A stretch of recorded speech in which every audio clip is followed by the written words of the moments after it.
Bismillahirrahmanirrahim. Assalamualaikum warahmatullahi wabarakatuh. Waalaikumsalam warahmatullahi wabarakatuh. Ya, mungkin saya langsung saja karena saya nggak enak juga. Udah malam saat ya. Antum kan habis kajian juga. Mungkin butuh istirahat pastinya. Ya, biasanya senang bisa ngobrol sama antum. Udah lama nggak ini komunikasi. Oh iya, alhamdulillah. Saya juga mungkin belum terlalu kenal secara lama gitu ya. Iya, tapi juga mau nanya-nanya kenal. Jadi saya ya, terkenal apanya enggak Ustaz? Terkenal antum ya. Gimana? Jadi mungkin saya mau nanya-nanya dulu gitu Ustaz ya. Kalau saya kan dulu fakultas bahasa Arab Ustaz ya. Jadi mungkin antum kalau nggak salah antum syariah apa usuluddin Ustaz?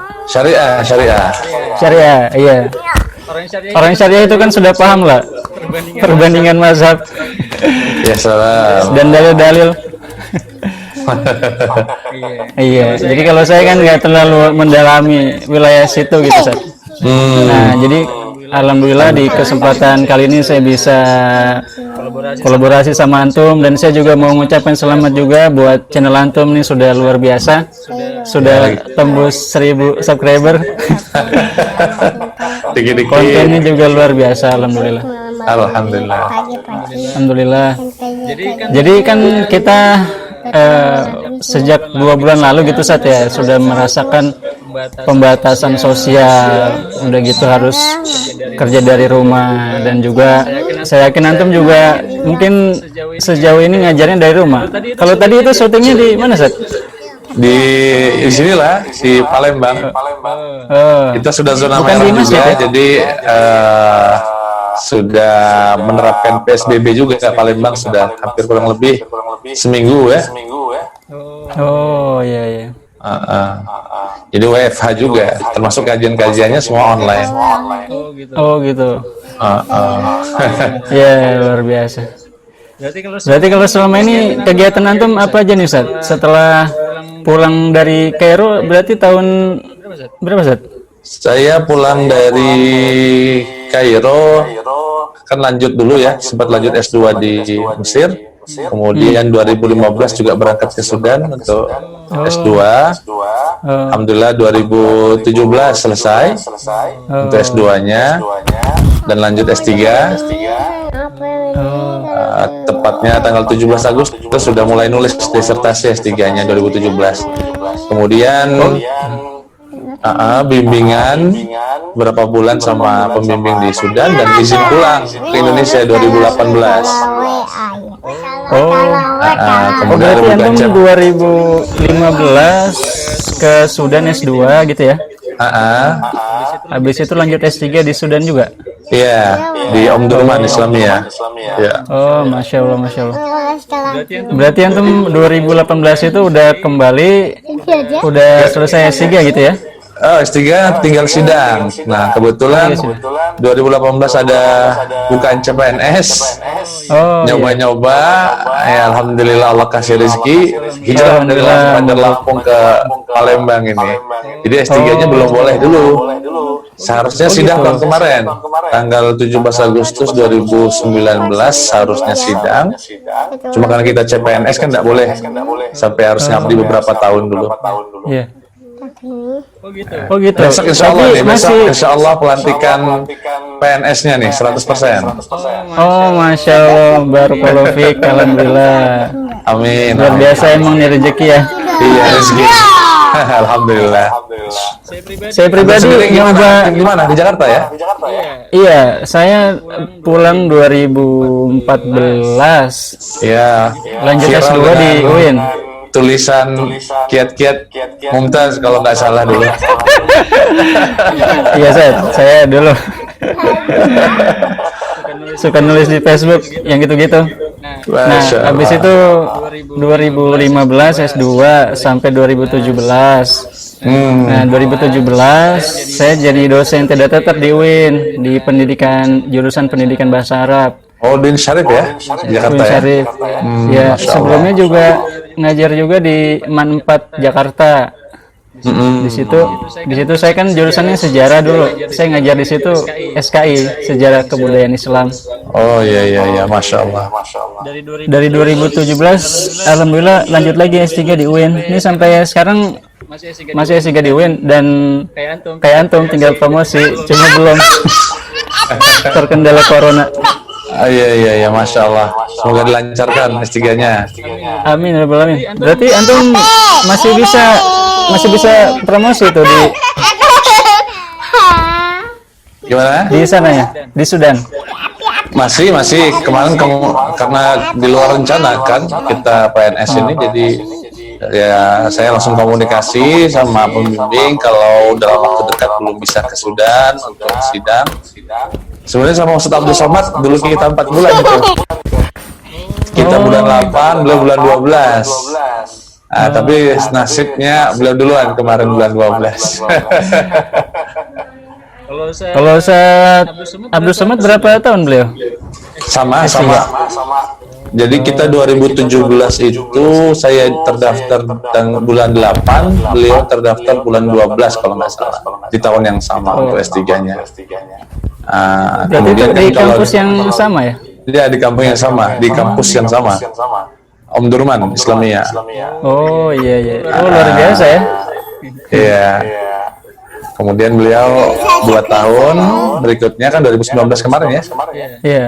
Desember beliau sidang. Ana seharusnya bulan Agustusnya. Cuma karena kebetulan CPNS tidak diizinkan ini untuk belajar, untuk melanjutkan, jadi ya sampai waktu yang belum ditentukan ini. Oh iya. Doanya insya Allah. Taufik kon aja. Amin. Segera mudah-mudahan ya. Amin. Berarti antum sekelas sama Ustaz Abdul Somad dulu sempat? Di mana? Di Sudan? Iya, Sudan.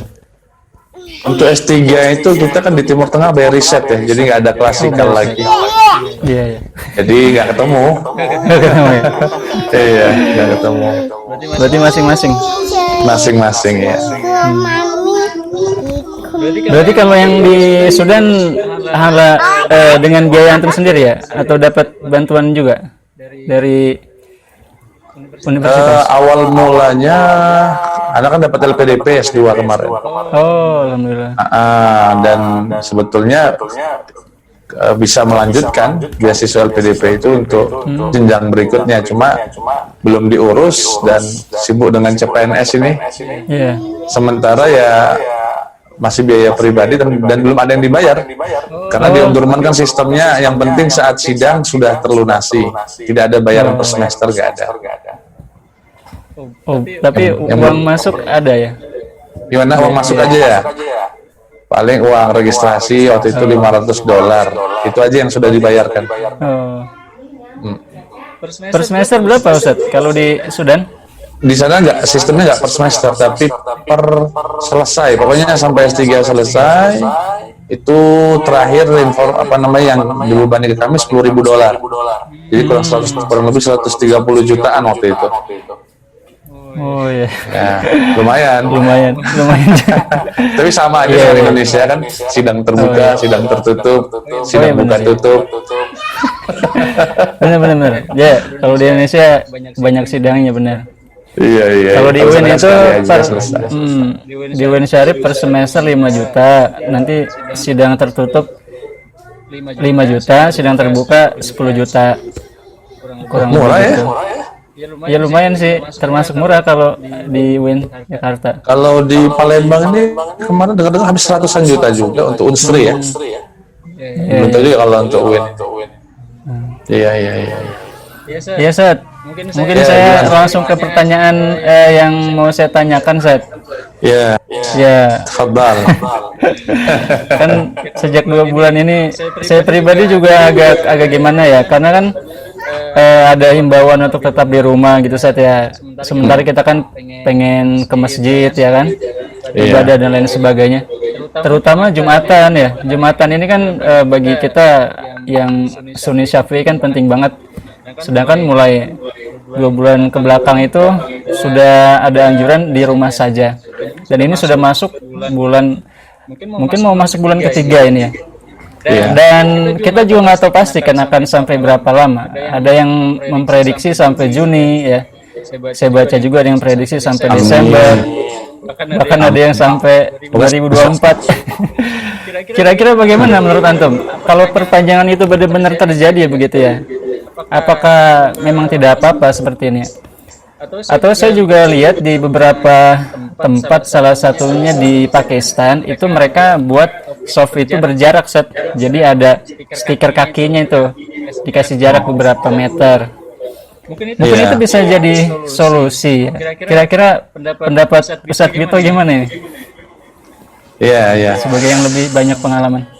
Pertama, ini konteksnya untuk daerah-daerah zona merah dulu ya, kita batasi. Karena kalau zona kuning ataupun belum begitu membahayakan terkait COVID-19 ini ya, saya kira hukumnya normal-normal saja seperti biasa, sholat Jumat seperti biasa.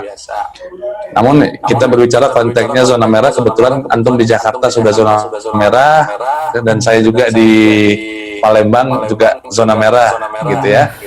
Nah, poin yang pertama, kita harus sebagai muslim yang baik, warga Indonesia yang baik, harus menaati perintah ulil amri. Ulil amri di sini ya ulama menafsirkan umara dan ulama.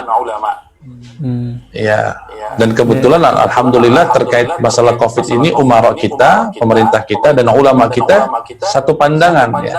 Sejalan, artinya memang Covid ini sebuah virus yang membahayakan ya, tidak terdeteksi, kemudian penyebarannya begitu cepat dan mudah, sehingga keputusan-keputusan itu kan diambil ya, seperti ditiadakannya sholat Jumat ya, juga mungkin sholat tarawih dan kegiatan-kegiatan yang menyebabkan kerumunan atau berkumpulnya orang banyak.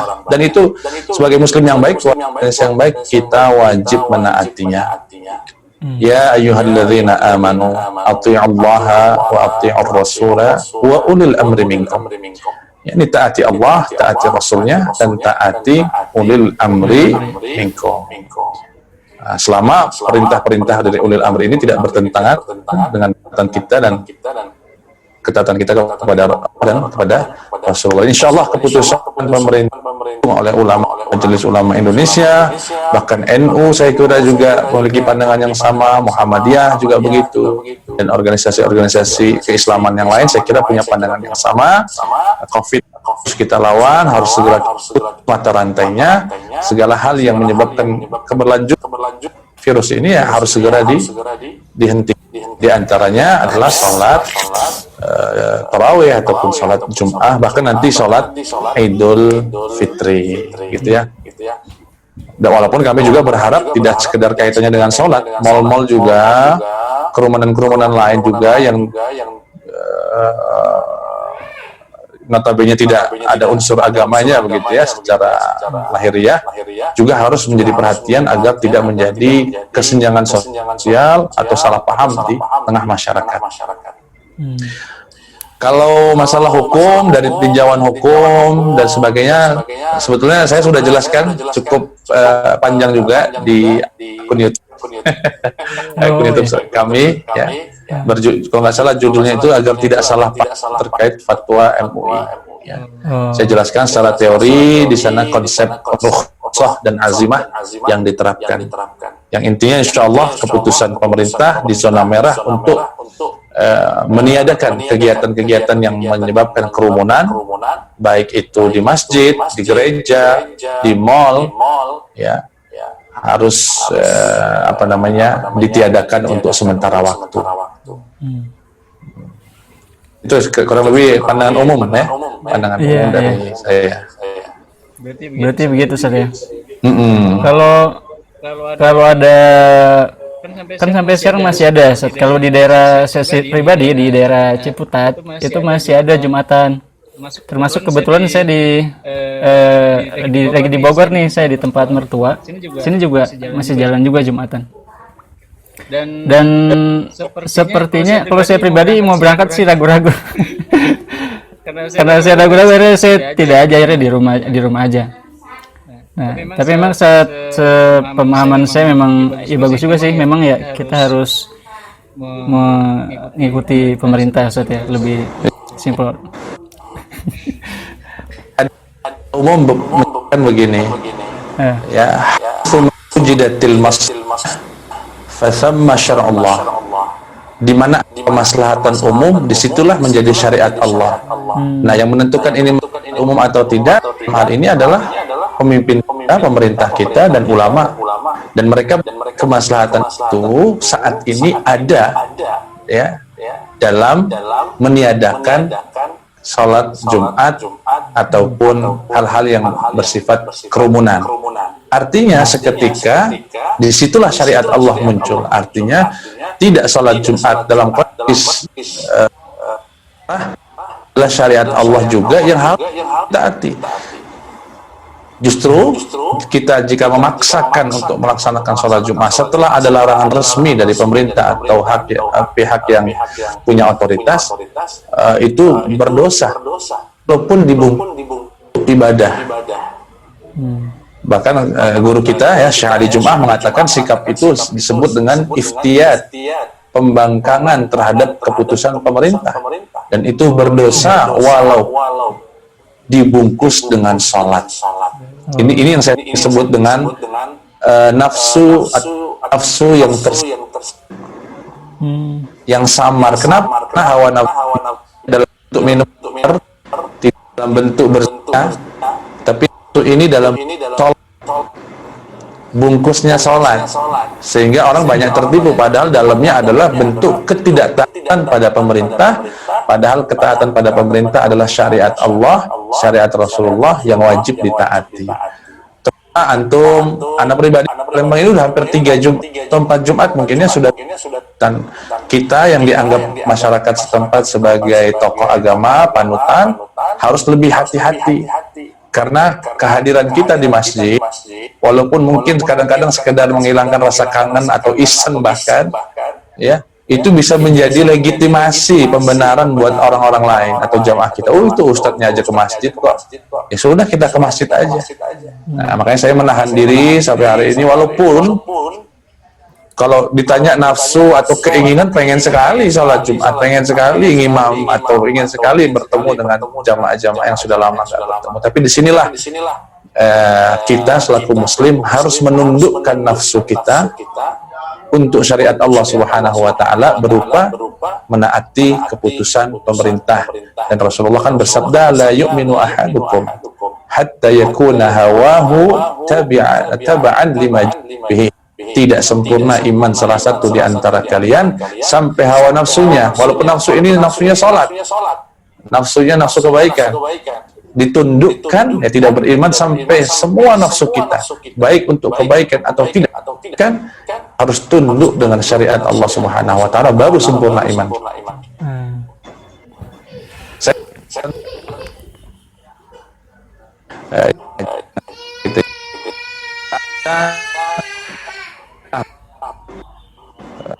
Sama di akhir kan biasanya kita pengen doa panjang ya, itu keinginan kita itu, pengen nyebutlah hajat kita sama Allah. Tahu-tahu imamnya sudah takbir mau tahiyat terakhir. Di sini kita harus tundukkan, segera kita putus dalam sujud itu untuk mengikuti. Kenapa?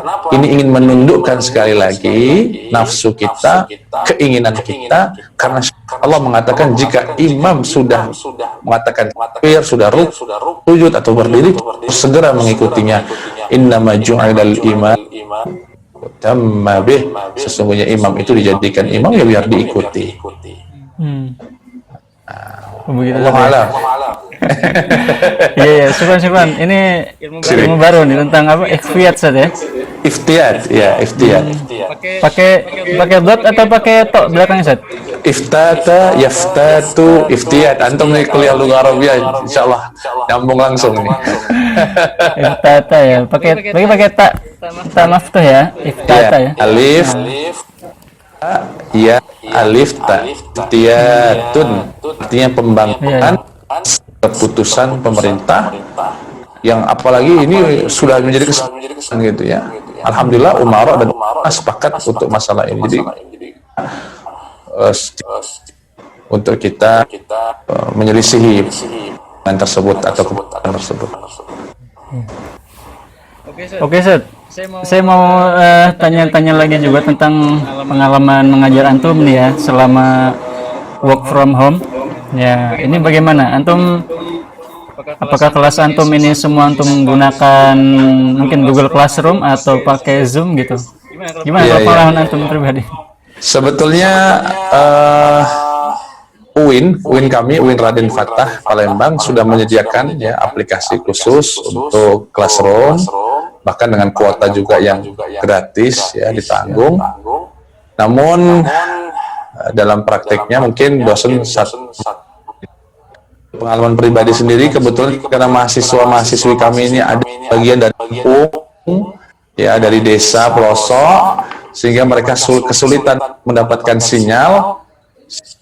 WFH ini dengan Google atau Classroom atau dengan Zoom misalnya itu agak kesulitan, tidak mahal. Akhirnya saya sendiri mensiasatinya dengan grup WhatsApp.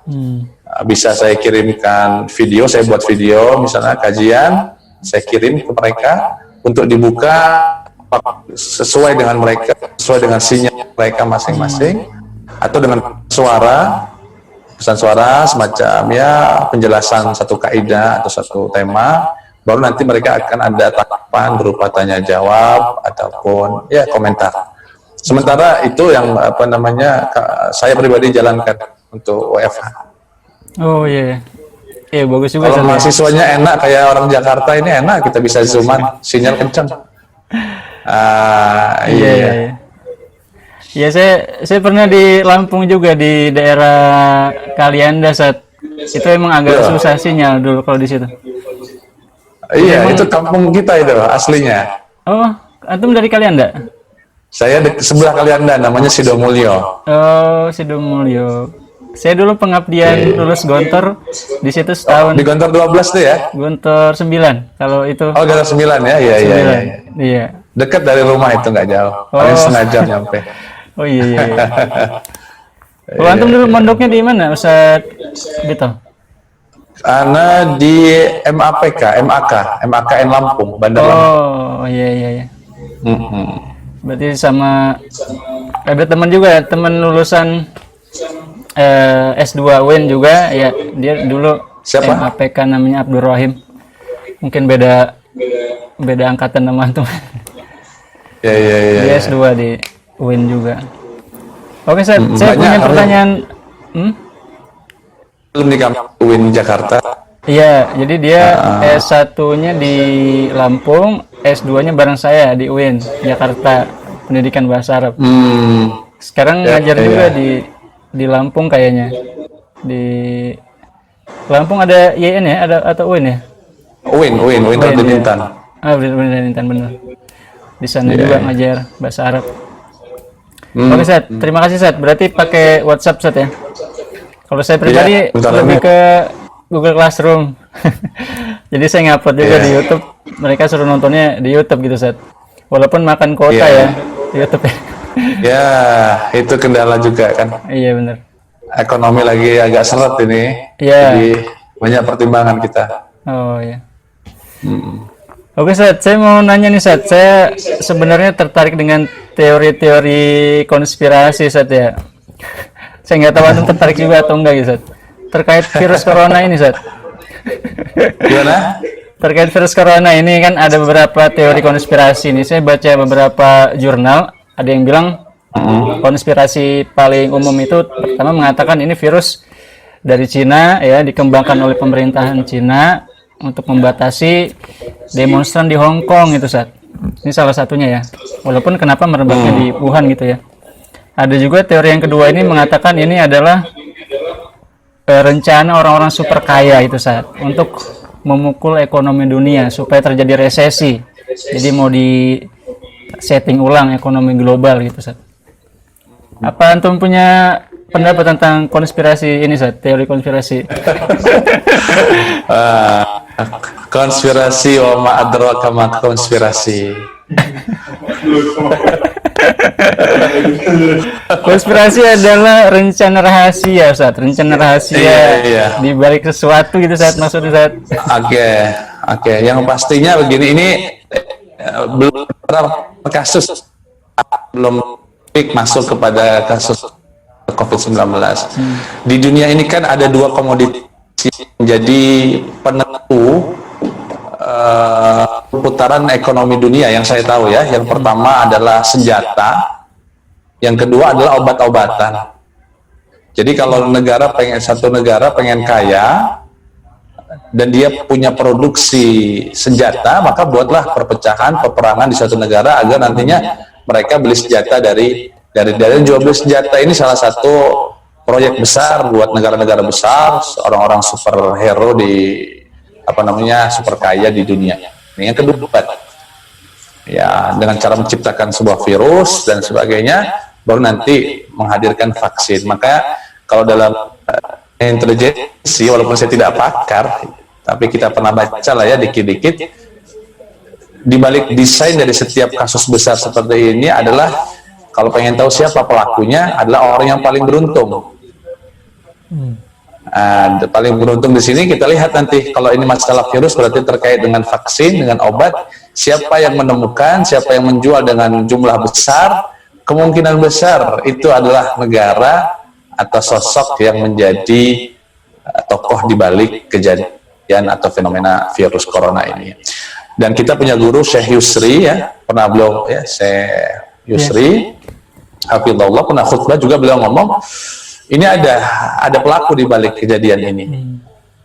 Tapi selaku muslim harus punya keyakinan wa makarallah wallahu khairul makirin. Mereka silahkan membuat konspirasi, membuat segala rencana untuk berbuat jahat dan menzalimi kita, tapi Allah lah tetap penentunya. Wallahu khairul makirin. Maka dalam kondisi semacam ini, mukmin harus makin yakin dengan Allah, harus makin berpegang teguh dengan Allah, terlepas di balik ini ada konspirasi atau tidak, ya, kita tetap kembalinya kepada Allah, bergantung kepada Allah dengan memaksimalkan ikhtiar. Yang kedua, beberapa minggu lalu saya ngikutin beberapa semacam perbincangan, wawancara, seminar-seminar yang dilakukan tokoh Timur Tengah bernama Abu Ghazalah. Mungkin antum dengar. Ya, Abu Ghazalah ini termasuk tokoh di Yordania, tapi tokoh kaya raya, memiliki perusahaan hampir di 100 negara, memiliki hubungan baik dengan Amerika dan Cina, dan sering menjadi delegasi buat negara-negara Timur Tengah. Ya. Beliau sampaikan dalam seminar itu bahwasanya virus corona ini ya adalah salah satu hal yang diciptakan yang pada akhirnya akan membuat gejolak dunia, baik itu secara ekonomi, dan nantinya akan merubah tatanan bumi ini, tatanan dunia ini, di mana sebelumnya negara adidaya itu adalah dipegang oleh Amerika dan sekutunya. Maka dalam waktu dekat, entah itu akhir tahun ini, kata beliau, atau tahun depan, dunia ini akan berubah, di mana akan menjadi dua kepemimpinan, yaitu Cina satu sisi dan Amerika. Kata beliau begitu. Dan sebelum itu terjadi, nanti menurut versi beliau ya, kurang lebih bulan-bulan 11 tahun ini akan terjadi gesekan keras antara Cina dengan Amerika. Ya, gesekan keras antara Cina dengan Amerika, yang itu bisa dikatakan perang dunia ketiga, walaupun tidak sampai harus melemparkan atau menyerang dengan nuklir, tapi akan ada ancaman satu sama lain dari sisi militer, yang itu nanti berakhir pada perundingan. Dan ini menjadi sebuah kemestian, dalam setiap peperangan itu pasti akan berakhir dengan sebuah perundingan. Nah, perundingan inilah yang akhirnya nanti berujung pada kedua pemimpinan dunia, yaitu Cina dan Amerika. Nah, disitulah nanti akan terjadi krisis cukup besar-besaran di dunia ini. Kehidupan akan sulit karena ya dua negara besar sedang memperebutkan sebuah kekuasaan. dan tatanan akan berubah sekali. Kiblatnya menjadi dua, yang tadinya cuma satu menjadi dua. Dan beliau lebih lanjut menceritakan, dan pada akhirnya akan muncul negara-negara kuat baru, dan Indonesia termasuk yang disebut, ya, karena bonus demografinya mungkin kurang lebih ke urutan keempat. Beliau menyebutkan beberapa negara seperti Amerika, Cina, India, Indonesia, dan menyebutkan Mesir ke nomor 6 kalau tidak salah. Negara-negara calon negara kuat setelah kita melalui fase yang sulit ini nantinya. Entah tahun berapanya, wallahu a'lam ya.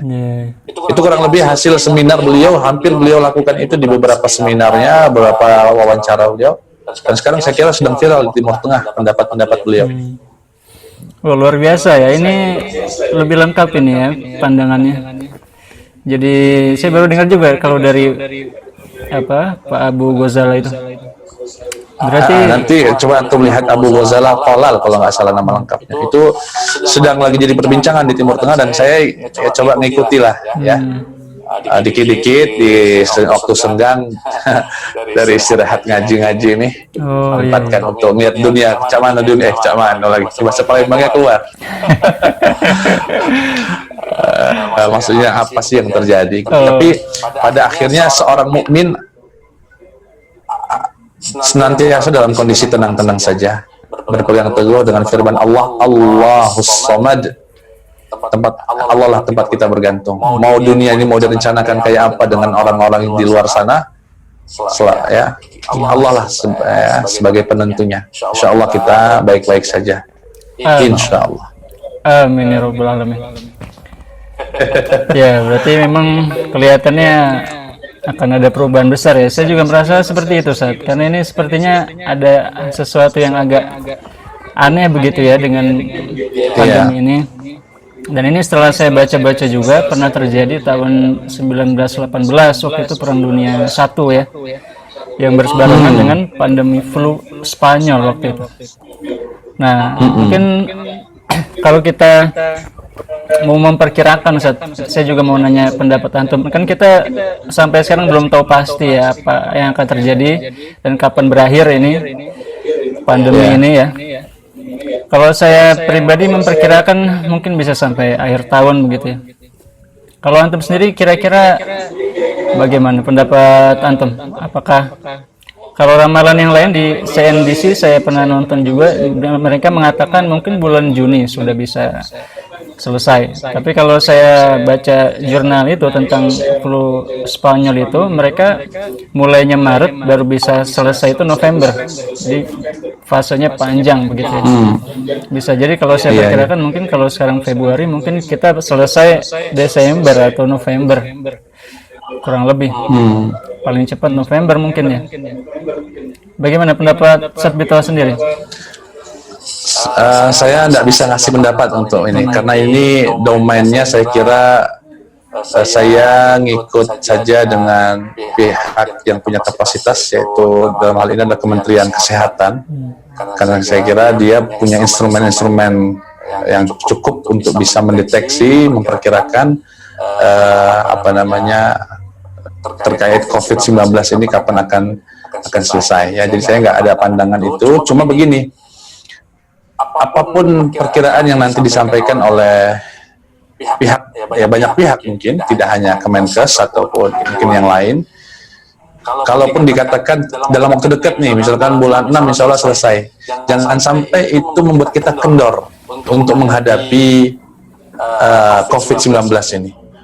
Ya mentang-mentang isunya, wah bulan 6 nih udah bentar lagi, udah lesu, jangan, justru kita makin semangat untuk bisa sama-sama berjuang, ya menjadi turun tangan untuk bisa memutus mata rantai COVID-19. Ataupun kalau ada yang mengatakan, oh ini masih lama nih sampai Desember atau sampai 2 tahun depan misalnya, ya jangan sampai juga lesu, kendor, lantaran aduh masih lama ini, cobaannya masih panjang. Enggak, pokoknya apapun perkiraan yang ada, mukmin, seorang muslim, warga Indonesia harus kuat, harus sabar menghadapinya. Insya Allah semuanya berjalan dengan dengan baik, insyaallah. Tamam. Oke Ustadz, saya kira saya cukupkan aja Ustadz, karena sudah malam juga. Saya yakin antum juga perlu istirahat. Mohon maaf nih Ustadz yang ngambil waktu antum ini. Aduh, terima kasih, senang bisa ngobrol dengan calon dokter dari Jakarta. Aduh, amin ya, sama-sama lah. Saya juga senang banget nih bisa ketemu, tukar pikiran sama antum, dan alhamdulillah nambah ilmu-ilmu baru. Terima kasih banyak Ustadz. Istighfar. Sama-sama, barakallahu fikum, saling mendoakan. Insyaallah sukses selalu ya. Insyaallah mudah-mudahan sukses. Oke Ustadz, satu lagi Ustadz, saya mau tahu juga. Antum kelahiran tahun berapa Ustadz? Gitu. Kalau boleh tahu. Ana 89 Desember. Oh, 9. Masya Allah. Luar biasa. Masih muda banget ya. Desember. Iya. Ternyata sama kita Ustadz. Saya juga 89 ya. Oh iya ya. Saya 89 Agustus. Oh, malah lebih tua antum. Saya. Iya. Cuma memang kalau wajah tua antum memang. Luar biasa Sabito nih, mantap. Berarti sama Ustaz Andi ya, Andi Hermawan ya. Ustaz Andi kan kalau nggak salah 89 juga ya. Ustaz Andi kalau nggak salah 90 deh, Ustaz Andi deh. Iya. Iya, kalau Ustaz Andi anak akrab sama beliau kan Dela. Iya, tapi kalau di Al-Azharnya kayaknya melalui beliau kalau nggak salah. Di Al-Azharnya duluan antum kayaknya ya. Lulusnya kan? Iya. Iya. Duluan Ana 2 tahun selesai 1. Oh iya. Iya, mantap. Karena antum lancar. Oh.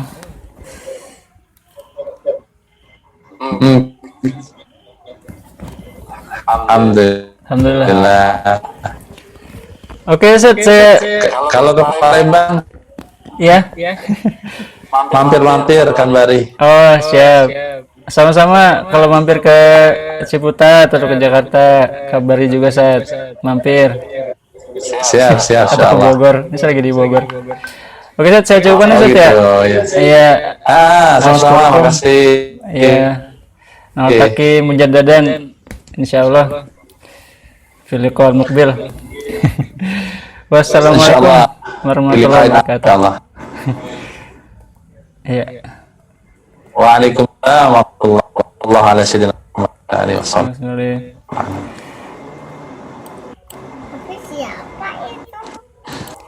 Ini adalah Ustadz Bito.